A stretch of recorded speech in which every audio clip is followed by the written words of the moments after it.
रात थी। बारिश रुकने का नाम नहीं ले रही थी। घर की छत से पानी टपक रहा था। एक कोने में रवि बैठा था, चुपचाप। सिर्फ 10 साल का था और उस उम्र में जिंदगी ने उससे वो छीन लिया जो किसी बच्चे के लिए पूरी दुनिया होता है। उसका पिता रवि एक बहुत ही सीधा साधा लड़का था, ना ज्यादा बोलता ना लड़ाई करता। माँ एक फैक्ट्री में काम करती थी।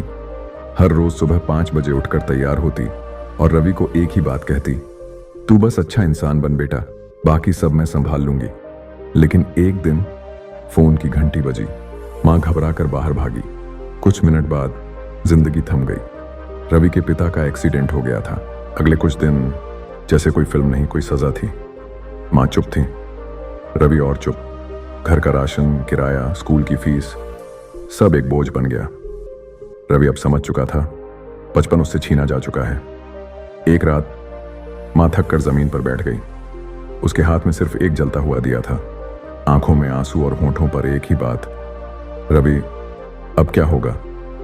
रवि की आंखें भर आईं, लेकिन उसी पल कुछ टूटा नहीं, कुछ बना। उसने माँ का हाथ पकड़ा और कहा, माँ मैं पढ़ाई नहीं छोड़ूंगा, मैं कुछ बनूंगा, तुम्हारे लिए, पापा के लिए। अगले ही दिन रवि ने अखबार बेचना शुरू किया। सुबह 6 बजे उठता, अखबार बांटता, फिर स्कूल जाता। शाम को किराने की दुकान पर बैठता, कभी कभी दूसरों के बर्तन तक धोता। क्लास में उसका मजाक उड़ाया जाता था, अरे देखो अखबार वाला आया, इससे क्या कंपटीशन करोगे भाई। लेकिन रवि चुप रहता, क्योंकि उसे पता था जो आज हंस रहे हैं एक दिन उन्हें सलाम करना पड़ेगा। 12वीं बोर्ड में उसने जिले में टॉप किया, स्कॉलरशिप मिली, शहर में कॉलेज मिला। वहीं से उसके सफर ने रफ्तार पकड़ी। आज वही रवि जो कभी अखबार बेचता था, आज हजारों गरीब बच्चों की पढ़ाई का खर्च उठाता है। उसने एक एनजीओ शुरू किया, प्रकाश फाउंडेशन, जहां हर उस बच्चे को पढ़ाया जाता है जिसने कभी बचपन में अंधेरा देखा हो। रवि अब कहता है, मैंने बचपन खोया लेकिन उम्मीद नहीं, और अब मैं दूसरों के बचपन को रोशनी देता हूं।